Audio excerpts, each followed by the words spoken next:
Muy bien, estamos nuevamente en este nuevo encuentro con la palabra de Dios y en este momento vamos a compartir un tema particular que lleva como título La deidad de Jesús. A pesar de que pasaron más de 2000 años de un hecho que marcó la historia y es la venida del Señor Jesús a este mundo, sin embargo, así como en aquel tiempo, hoy también nos encontramos con un concepto, algunos completos y en el peor de los casos un concepto equivocado de lo que es la verdad de Jesús en cuanto a su deidad. Hay unas preguntas que surgieron, hechas por el mismo Jesús a sus discípulos en cierta ocasión. Él les llegó a decir: ¿ustedes quién dice la gente que soy? Y los discípulos, de hecho, dieron una respuesta como la que sigue. Algunos dicen que eres Juan el Bautista, otros que eres Elías, y otros dicen que tal vez algún profeta de la antigüedad. Pero lo interesante de esto es que en su momento Jesús luego hace una pregunta muy personal. ¿Y ustedes quién dicen que soy? Tal vez habrás escuchado mucho acerca de Jesús, tal vez tendrás tus conceptos de lo que es Jesús, pero en este momento quisiera hacerte esa pregunta que Jesús hizo en aquel momento a sus discípulos. Y en este momento la pregunta es hacia vos o hacia usted. ¿Quién es Jesús para vos? Porque del concepto que tengamos o que tengas, nuestra vida será afectada en cuanto a su vivencia, en su comportamiento y en su proyección. Así que para ayudarnos un poco vamos a abrir las Escrituras, la Biblia, la Palabra de Dios, y vamos a leer el Evangelio de Juan, donde vamos a encontrar 4 verdades fundamentales acerca de este tema que vamos a compartir. Así que vamos a ir a las Escrituras. San Juan capítulo 1, verso 1, dice: en el principio era el Verbo era con Dios, y el Verbo era Dios. Este era en el principio con Dios, todas las cosas por Él fueron hechas, y sin Él nada de lo que ha sido hecho fue hecho. En Él estaba la vida, y la vida era la luz de los hombres. La luz en las tinieblas resplandece, y las tinieblas no prevalecieron contra ella. El verso 14 dice: y aquel Verbo fue hecho carne y habitó entre nosotros, y vimos su gloria, gloria como del unigénito del Padre, lleno de gracia y de verdad. Es interesante cómo Juan, el apóstol, porque el autor de este evangelio, de este libro, es el apóstol Juan, él va a tratar de transmitir a sus oyentes de aquel tiempo un concepto claro de lo que era Jesús o quién es Jesús. Porque al igual que en aquel entonces, hoy también para muchos Jesús es simplemente un ángel, es un ser creado. Para otros, tal vez un mero hombre. Y en el peor de los casos, para muchos puede ser que llegue a ser un impostor. Pero Juan va a tratar de transmitir con certeza la realidad de quién es Jesús. Dice: en el principio era el Verbo. Fíjense en lo que dice acá, que Jesús es eterno. Esa es una característica de su deidad. Porque Juan está diciendo: Jesús estuvo siempre, desde la eternidad hasta la eternidad. Él estuvo desde el principio, haciendo una referencia tal vez al principio de la creación, pero no al principio de Él en sí mismo. Entonces, podemos ver acá en este punto la eternidad del Verbo. Después sigue diciendo esta misma porción bíblica: el Verbo era con Dios. Y esto nos está hablando de su personalidad, porque para nosotros, en nuestro idioma o contexto actual, la palabra era con Dios tal vez no implica un gran significado, pero para los griegos, para el idioma en que originalmente fue escrito este libro, esa frase, era con Dios, tenía un significado bastante amplio, porque era la idea de 2 personas estaban enfrentadas, una frente a la otra, y tenían un vínculo, una relación tan estrecha en el sentido de la frase que para nosotros tal vez no tiene mucho significado de era con Dios. Entonces, en esta parte entendemos de que el apóstol Juan está tratando de llevar a sus oyentes a la comprensión de que el verbo es una persona. Y fíjense más adelante lo que dice, y el verbo era Dios. Esa es una declaración tan corta pero tan profunda para los cristianos, porque es una verdad no negociable, porque nos está diciendo de una manera sencilla, pero amplia en contenido, nos está diciendo que el verbo es Dios. Y fíjense que en estos versículos, en esta porción bíblica que leímos, aparece de manera particular, en gran cantidad, una misma palabra, que es verbo, verbo, verbo. Y esto, fíjense, para nosotros de nuevo, debemos ir a lo que es el contexto de la escritura de este libro. Este libro para nosotros hoy nos llega en distintos idiomas, es más, en nuestro presente, muchos lo podemos tener en el idioma castellano, pero originalmente este libro tiene su raíz en el griego. Entonces, para la cultura de aquel tiempo griega y judía, y podríamos decir el del latín, tenía un significado diferente. Para nosotros decir el verbo medio como que no tiene un gran alcance en su comprensión. Tal vez nosotros relacionamos mucho al verbo con acción, pero para la cultura de aquel entonces esta palabra tenía un significado mucho más amplio. Pero para no entrar en grandes detalles, verbo es en latín, su equivalente logos en griego, y en castellano para nosotros hoy sería la palabra.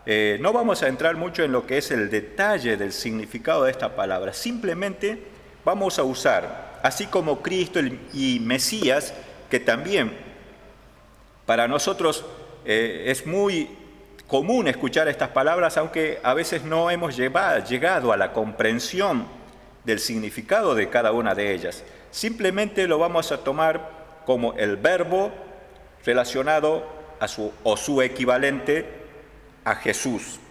Entonces fíjense en lo que, si nosotros cambiamos la palabra verbo por Jesús, en lo que leímos vamos a entender de esta manera: en el principio, o sea, desde la eternidad de las eternidades, era Jesús. Él estuvo siempre. El verbo era con Dios, su personalidad, y Jesús es Dios. Acá nos está dando a entender el apóstol, el escritor de Juan, del Evangelio de Juan, algo tan profundo, tan corto, pero de un significado tan amplio como las razones por las cuales debemos entender y creer de que este Jesús es Dios. Y continúa. El verso 2 dice: este era en el principio con Dios. Todas las cosas por Él fueron hechas y sin Él nada de lo que ha sido hecho fue hecho. Fíjense que otra vez nos está dando una característica en cuanto a la deidad de Jesús. Está diciendo que este Jesús, este verbo, que es eterno, que tiene personalidad, que es Dios, también nos está diciendo que es el Creador. Todas las cosas fueron por Él hechas y sin Él nada de lo que ha sido hecho fue hecho. Y esto de que Él es creador nos está diciendo que Él es un ser increado. Él no fue creado. Y por el hecho de que es un ser increado, es una cualidad de que es Dios. Entonces, acuérdense, es eterno, tiene personalidad, es Dios, es creador. Ese es el Jesús al cual en este momento te presentamos. Y ahí tratar de que los conceptos que tal vez estaban en tu mente puedan alinearse a esta verdad de Dios. Ahora, mucho más. Pensamos en esta verdad que compartimos y vamos a a respondernos a las preguntas. Las personas pueden opinar de diferentes formas y posturas, pero ahora volvemos a lo personal. ¿Quién es Jesús para usted? ¿Quién es Jesús para mí? Porque del concepto, de la comprensión que usted y yo podamos tener acerca de Jesús, esto va a ser o va a impactar en nuestras vidas de tal manera que va a afectar todo nuestro ser, nuestro pasado, nuestro presente y nuestro futuro. Porque fíjense, para muchos, aun cuando estas verdades estuvieron y están escritas hace más de 2000 años, para muchos Jesús hoy es simplemente un delivery. ¿Por qué decimos esto? Porque muchos solamente acudimos a Jesús cuando tenemos una necesidad, una situación en la cual no podemos superar o llevar adelante, entonces acudimos a Jesús. Y de pronto, fíjense, Jesús llega a ser un mero mensajero, alguien que está al servicio de alguien. Y ese es Jesús para muchos. Para otros, fíjense en este proceso de conocer a Jesús, para otros podemos decir que Jesús es el Salvador, porque llegaron a la comprensión de que el hecho de que este verbo, que este Jesús, como dice el verso 14, fue hecho carne y habitó entre nosotros, este Dios creador, este Dios que estaba con Dios, este Dios eterno que estuvo desde la eternidad hasta la eternidad, este ser dice que se hizo carne. Entonces, para muchos que llegaron a entender y creer esta verdad, este Jesús llegó o llega a ser su Salvador. Y espero que en esta comprensión de lo que vamos hablando, esta sea tu experiencia personal.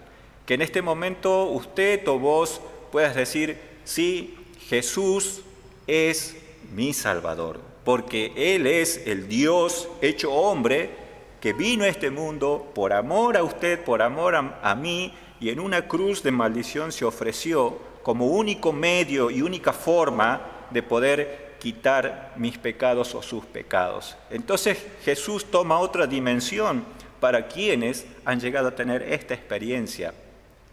Para otros tal vez este proceso de conocer a Jesús, para otros han escalado un poco más, un nivel más, y hoy pueden decir, Jesús es mi Señor, porque no solamente han tenido la experiencia de Jesús como Salvador, sino mucho más, están vivenciando una realidad de Jesús como Señor, porque entienden que a Él le deben una obediencia completa y total. A Él le deben estar sujetos porque entienden que Él es Señor, a quien deben obedecer, estar a disposición. Entonces, seguramente hay un grupo que hoy podrá decir, Jesús no solamente es mi Salvador, sino también es mi Señor. Para otros que tienen una vivencia más estrecha, no solamente podrán decir Jesús es mi Salvador, mi Señor, también podrán decir Jesús es mi amigo, porque pueden llegar a tener una vivencia con este Dios creador que para muchos parece tan ajena, tan distante, pero otros pueden tener este conocimiento de Jesús como un amigo, como alguien que está ahí siempre presto a escuchar, a ayudar, a consolar, a acompañar, a dirigir. Entonces, para muchos, Jesús puede llegar en este momento, en esta comprensión de lo que Él es, a ser un amigo. Pero el apóstol Juan, el escritor de este Evangelio, no solamente quería llegar a sus oyentes con estas verdades de que Jesús es el Dios hecho hombre, sino también que sus oyentes puedan entender de que Jesús es Dios en toda su dimensión.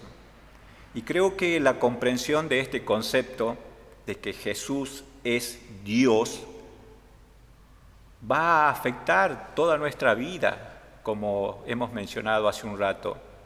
Y creo que de alguna manera, en este proceso, tal vez a pasar de los años o del tiempo, los que hemos llegado a conocer a Jesús, en algún momento esa comprensión o esa imagen de lo que es o quién es Jesús se nos empañó, nuestra visión se nubló y de pronto hoy no podemos percibir, aún conociendo a Jesús, no podemos percibir en la magnitud de lo que Él es.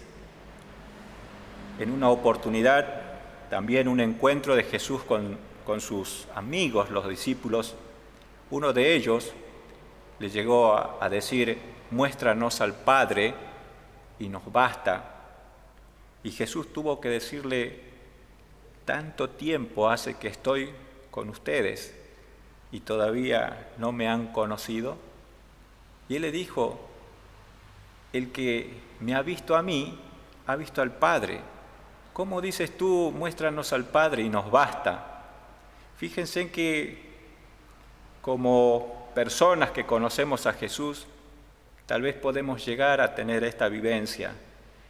Pasamos tiempo con Jesús en esta comprensión de Salvador, en esta comprensión de Señor, pero en algún momento dejamos de ver la imagen completa, clara como es, y tal vez simplemente estamos con la expectativa de encontrarnos en algún momento con el Dios Todopoderoso, con el gran Dios, cuando en realidad Jesús nos está representando la imagen viva de lo que es Dios. Fíjense en el verso 18, dice: a Dios nadie lo vio jamás, el unigénito Hijo que está en el seno del Padre, Él le ha dado a conocer. Esta es la verdad que en este momento queremos compartir y hacer llegar a tu vida, que puedas tener una imagen completa y clara de lo que es Jesús. Y espero que en este momento esa imagen vuelva de nuevo a esclarecerse, vuelva de nuevo a hacerse visible en esa totalidad de lo que es Jesús. Jesús es eterno, Jesús es persona, Jesús es Dios, Jesús es creador. Y ya vamos cerrando esta parte del compartir, solamente leerte el verso 5, donde nos dice: la luz en las tinieblas resplandece y las tinieblas no prevalecieron contra ella. Solo compartir como cierre de esto que tenemos una lucha continua, permanente, una lucha entre la luz y las tinieblas, una lucha en que las tinieblas van a tratar de apagar, de anular la luz. Y esto fue marcado desde la misma realidad de Jesús como la luz que vino a este mundo. Acuérdense, el pueblo de Israel fue escogido por Dios para, a través de él, esta luz viniera a este mundo. Lo que hicieron las tinieblas, ilustradas como la maldad o el reino de Satanás, trató de eliminar este pueblo. Pasó un tiempo, de la línea real tenía que venir el Mesías, este Cristo. Satanás otra vez trató de borrar la línea genealógica por la cual iba a venir esta luz, este Mesías. Después, cuando estuvo esta luz en este mundo, Satanás trató de aniquilar. ¿Se acuerdan cuando Herodes mandó a sus soldados a que eliminaran a todos los varones de 2 años para abajo, pensando que allí iba a anular o iba a matar a esta luz que vino a este mundo? Y así podemos mencionar otros ejemplos como la de los mismos apóstoles, que ellos trataron de desviar el propósito de esta luz. Pero fíjense lo que hemos leído: la luz en las tinieblas resplandece y las tinieblas no van a prevalecer contra ella. Seguramente en tu vida, en este mismo momento, hay grandes luchas, porque hay toda una organización diabólica que va a tratar de que la luz no se haga una realidad en tu vida en este momento, sino que la oscuridad va a tratar de anular esa luz que seguro a través de la palabra ha empezado a brillar en tu interior. Pero tenemos esta firme promesa de parte de Dios, que la luz va a prevalecer. Y en este momento mi mayor deseo es que Dios haga la luz de la comprensión en tu mente y puedas ver realmente a Jesús como Él es. Y en este momento tú puedes decir, como Pedro, cuando él preguntó, ¿y vos y ustedes quién dicen que soy? Pedro dijo, tú eres el Cristo, el Hijo de Dios viviente, el Mesías prometido, el Salvador. Y Jesús le dijo, Pedro, esta manifestación de esta comprensión no es tuya, sino que Dios te lo dio. Y mi mayor deseo es que en este momento también, no por lo que yo haya hablado, sino porque Dios haya traído luz a tu mente, tú puedas decir como Pedro, si no es tu Salvador, en este momento puedas decir, Jesús, tú eres mi Salvador. Y si no hemos tenido una vivencia del Señor en este momento, en esta comprensión puedas decir, Jesús, a partir de ahora, espero y deseo que seas mi Señor. Y para unirnos todos, podamos decir, como dijo en su momento Tomás, Dios mío, Señor y Dios mío. Que en este momento esta sea nuestra comprensión total, de que cuando miramos a Jesús, no miramos una persona simplemente que murió en una cruz, burlada por la gente, menospreciada, sino que podamos tener esa imagen de que Jesús es Dios y que esto nos ayude a vivir cada momento de nuestras vidas, la vivencia que tengamos, la situación que tengamos que pasar, nuestras experiencias, nuestras desilusiones, pero que podamos tener bien en claro quién es el Jesús a quien estoy creyendo, quién es el Jesús a quien estoy depositando mi confianza. Y que teniendo esa idea, esa imagen clara de Jesús, podamos seguir la vida en todas las vivencias que Dios nos permita pasar. Que haya sido un momento en que Dios haya llegado a tu vida, y no quiero dejar de pasar, si no lo hice al comienzo, simplemente decirles un feliz día a todos los padres. Que Dios les bendiga.